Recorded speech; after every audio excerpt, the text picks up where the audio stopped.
The summer air hung thick over the stadium, carrying with it the weight of 1,000 unspoken expectations and the bitter residue of centuries of carefully constructed barriers. The year was 1936, and the world had gathered in Berlin, a city draped in crimson banners and rigid ideology, where the notion of racial supremacy was not whispered in shadows but proclaimed from podiums and printed in newspapers distributed to millions. The Olympic Games, that ancient celebration of human excellence, had become something else entirely, transformed into a grand stage upon which a dangerous philosophy sought validation. Within this cauldron of political theater and athletic competition, one man would step onto the track, his presence alone a defiance of everything the host nation claimed to represent about human hierarchy and racial destiny. Jesse Owens had been born into a world that told him, from his first breath, what he could not do, what he could not be, what he could not achieve. The grandson of slaves and the son of sharecroppers, he emerged from the red clay soil of Alabama carrying the accumulated dreams and deferred hopes of generations who had labored under the lash and lived under the constant threat of violence for no reason other than the color of their skin. His family had joined the Great Migration northward, that massive movement of black Americans fleeing the suffocating oppression of the Jim Crow South, seeking something that resembled opportunity in the industrial cities of the North. They settled in Cleveland, Ohio, where the racism was perhaps more subtle but no less present, where doors remained closed and opportunities remained scarce, where a black child could attend school but would still be reminded daily of his supposed place in the social order. Yet within this young man burned something that could not be extinguished by prejudice or diminished by discrimination. When he ran, the world fell away. The taunts, the slurs, the casual cruelties of everyday racism, the systematic denial of his humanity, all of it dissolved into insignificance when his feet touched the track and his body found its purpose. He ran with a grace that seemed to defy physics, with a speed that appeared almost supernatural, with a fluidity of motion that made the act of running look like the most natural thing in the world. Coaches noticed. Records fell. By the time he reached Ohio State University, he was already becoming something more than an athlete. He was becoming a symbol, though he had never asked for such a burden and though the weight of it would press upon his shoulders for the rest of his life. The university welcomed his talent even as it maintained the color line in every other aspect of campus life. He could run for Ohio State, could bring glory to the institution with his extraordinary abilities, but he could not live in the same dormitories as white students. He could compete on the track, could represent the university in meets across the nation, but he would be turned away from restaurants where his white teammates ate without a second thought. He could break records and win championships, could put the university's name in newspapers from coast to coast, but he would still be referred to with language that denied his humanity, would still be subjected to the 1,000 small humiliations that defined the experience of being black in America. He endured it all with a quiet dignity that masked the anger and frustration that surely must have simmered beneath the surface, because what choice did he have? To protest too loudly was to risk everything, to be labeled as uppity or ungrateful, to lose even the limited opportunities that his talent had provided. In May of 1935, at the Big Ten Championships in Ann Arbor, Michigan, Jesse Owens did something that seemed to transcend the merely human. In the space of 45 minutes, he broke 3 world records and tied a 4th, a feat so extraordinary that sports historians would debate for generations whether any single performance in the history of athletics could match it. He accomplished this despite the fact that he was competing with an injured back, the pain so severe that he had nearly withdrawn from the competition entirely. But he ran anyway, and in doing so, he announced to the world that something unprecedented was unfolding, that an athlete of such remarkable ability had emerged that the old assumptions and comfortable prejudices would have to confront an uncomfortable reality. The selection for the 1936 Olympic team should have been straightforward. Jesse Owens was the best sprinter in America, arguably the best in the world. His times were faster, his victories more dominant, his talent more obvious than any other athlete in his events. But the discussion around his participation was never simply about athletic merit. There were those who questioned whether America should send black athletes to represent the nation on the world stage. There were those who worried about what message it would send to have a black man standing on a podium while the national anthem played. There were those who feared that his success might challenge the racial hierarchy that they worked so hard to maintain. These concerns were rarely stated explicitly in public forums, but they permeated the conversations in athletic clubs and committee rooms, in newspaper offices and government bureaus. The very fact that his participation was a subject of debate, rather than an obvious selection based on merit, revealed everything about the country he represented. The decision to send Jesse Owens to Berlin was ultimately made not out of a commitment to racial equality or a celebration of his abilities, but out of a pragmatic calculation that American athletic dominance mattered more than maintaining absolute racial purity in the composition of the team. Even then, the decision came with caveats and concerns, with warnings that he should conduct himself with humility and deference, that he should remember he was representing not just himself but his entire race, a burden that white athletes never had to carry. The expectations placed upon him were contradictory and impossible. He was supposed to win, to demonstrate American superiority, but he was also supposed to remain humble and unassuming, to not appear too triumphant or too proud, to somehow achieve greatness while simultaneously accepting his inferior social status. The journey to Berlin was itself a study in the contradictions of American society. The team traveled on a ship where accommodations were segregated, where black athletes were given inferior quarters and subjected to different rules than their white counterparts. They arrived in Nazi Germany, a nation whose racial ideology was even more explicit and virulent than America's own, though the difference was perhaps more one of degree than of kind. The Germans had studied American racial laws, had examined the mechanisms by which the United States maintained its racial hierarchy, and had found inspiration in these systems as they constructed their own apparatus of oppression. The irony was thick enough to choke on. American officials condemned Nazi racial policies even as they themselves maintained a system of segregation and discrimination that denied basic rights to millions of their own citizens based on the color of their skin.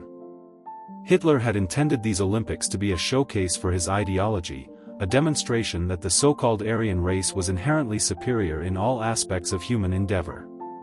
The stadium had been constructed as a temple to this belief, a massive architectural statement designed to awe and intimidate, to reinforce through its very scale and grandeur the narrative of Germanic superiority. The crowds that filled it were expected to witness the validation of their Führer's racial theories, to see blonde-haired, blue-eyed athletes dominate the competition and thereby prove what their government insisted was scientific fact about racial hierarchy.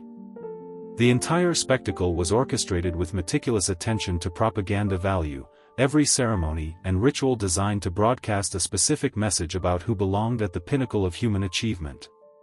Into this charged atmosphere stepped Jesse Owens, his very presence a contradiction of everything the host nation proclaimed. When he took his position for the 100-meter dash, he was not simply competing against other runners. He was racing against the accumulated weight of racist ideology, against the expectations and hopes of millions who saw in him either a vindication or a threat, against the burden of representing far more than any single athlete should ever have to carry.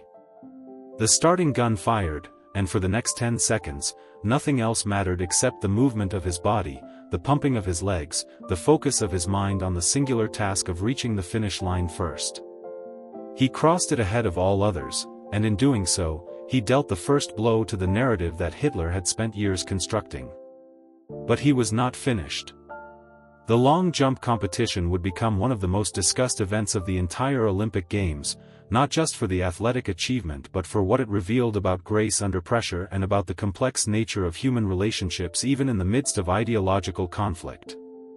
Jesse Owens struggled in the preliminary rounds, fouling on his first 2 attempts, coming dangerously close to elimination before he even reached the finals.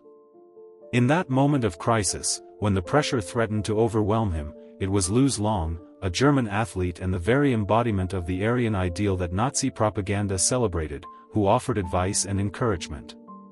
The friendship that formed between these two men, however brief and however constrained by the circumstances of their meeting, stood as a quiet rebuke to the racial hatred that surrounded them.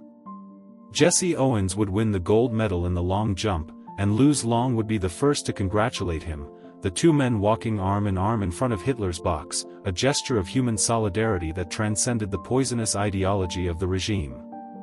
The 200-meter dash brought another gold medal, another world stage validation of Jesse Owens's extraordinary talent, another uncomfortable moment for those who had invested so much in theories of racial superiority. By now, the pattern was clear, the message undeniable. This black man from America, this grandson of slaves, this product of a nation that itself practiced racial segregation and discrimination, was dominating the very games that were supposed to prove his inferiority. The cognitive dissonance must have been overwhelming for true believers in racial hierarchy. How could they maintain their theories in the face of such obvious contradictions? The answer, of course, was the same answer that defenders of racial oppression had always employed: they simply refused to see what was in front of them, they invented explanations and excuses, they moved the goalposts and changed the criteria, they did anything except admit that their fundamental premises were wrong. The 4x100-meter relay brought Jesse Owens his fourth gold medal, an achievement that no track and field athlete had ever accomplished in a single Olympic Games. For times he had stood atop the podium. For times he had proven his excellence beyond any reasonable dispute. For times he had forced the world to confront the bankruptcy of racial theories that claimed inherent superiority for one group of humans over another. The images of him on the victory stand, his hand over his heart as the American anthem played, would be reproduced in newspapers around the globe, would be seen by millions, would become iconic representations of athletic achievement and racial pride. For Black Americans watching from across the ocean, his victories carried a significance that went far beyond sports. Here was visible proof that the lies they had been told about their own limitations were indeed lies, that the barriers they faced were social constructions rather than natural laws, that excellence could emerge from any soil if given even the slightest opportunity to flourish. Yet the return home revealed the bitter limits of his triumph. He came back to a nation that celebrated his Olympic victories but refused to dismantle the system of segregation and discrimination that circumscribed every aspect of his daily life. He was fated with a ticker-tape parade in New York City, but the hotels where celebrations were held would not have rented him a room if he had arrived as an ordinary guest rather than as an Olympic champion. President Franklin Roosevelt, who had no qualms about using Jesse Owens's achievements for political purposes and propaganda value in the international rivalry with Nazi Germany, never invited him to the White House, never sent him a telegram of congratulations, never acknowledged his historic accomplishments with even the most basic gesture of recognition that would have been automatically extended to a white athlete of comparable achievement. The message was clear: he could be used as a symbol when it served America's interests in the international arena, but he should not expect that his success would translate into actual equality or genuine respect in his own country. The commercial opportunities that should have followed naturally from his Olympic success were largely denied to him because of his race. White Olympic champions could expect endorsement deals, speaking engagements, comfortable positions that would allow them to capitalize on their athletic fame and build financial security. Jesse Owens found few such doors open to him. He was reduced to racing against horses in exhibition matches, a degrading spectacle that turned his extraordinary talent into a carnival sideshow, that reduced the man who had conquered the world stage to a curiosity competing against animals for the entertainment of crowds who paid to see the spectacle. The humiliation of it must have been profound, yet he had few other options. He had a family to support, bills to pay, and a society that would not allow him to earn a living in ways commensurate with his achievements and abilities.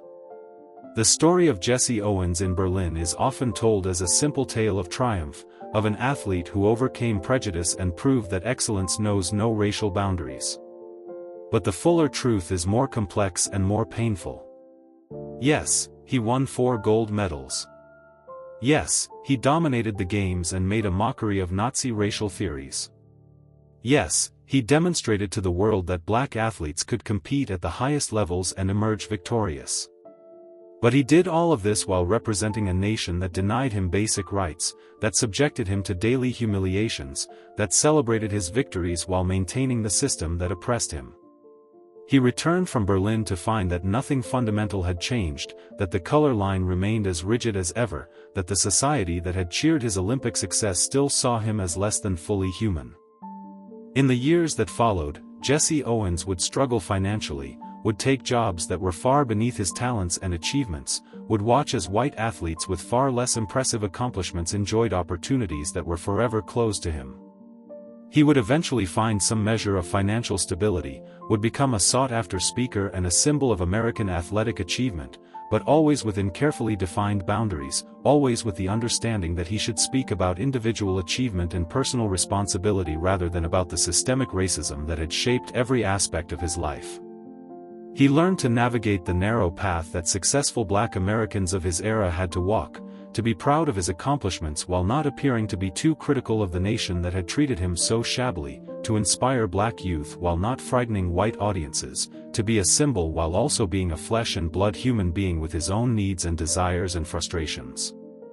The race that was never meant to be won by a Black man was won 4 times over in Berlin in 1936.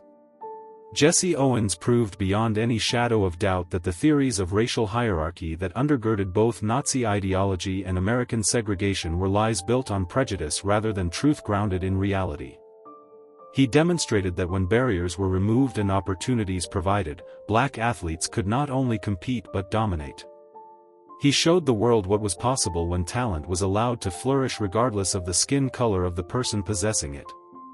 But his victories, as significant as they were, could not by themselves dismantle the systems of oppression that had shaped his life and that would continue to shape the lives of millions of Black Americans for decades to come. The real race, the longer and more difficult race, the race for genuine equality and justice, would require more than athletic achievement, however extraordinary. It would require a transformation of hearts and minds, a dismantling of institutions and practices, a fundamental reimagining of what America could and should be. As the sun set on the Olympic Stadium that summer in Berlin, as Jesse Owens walked away from the track with his 4 gold medals, he carried with him not just the pride of achievement but also the burden of unfulfilled promise. He had proven what Black Americans were capable of achieving when given the chance. The question that remained, the question that would haunt his life and the lives of countless others, was whether America would ever truly provide that chance, whether the nation would ever live up to its stated ideals of equality and opportunity for all, whether the society that celebrated his Olympic victories would ever grant him and those who looked like him the full rights and dignities of citizenship. The race he won in Berlin was finite, with a clear starting line and finish line, with objective measures of success. The race for justice and equality was longer and more complex, with setbacks and reversals, with progress measured in inches rather than seconds, with victories that often felt hollow because they changed so little of the daily reality of racial oppression. Jesse Owens ran both races with grace and determination, but only one of them could be won on the track. The other would require the effort of generations, would demand sacrifice and struggle, would test the very soul of the nation that claimed him as a hero while denying him equality.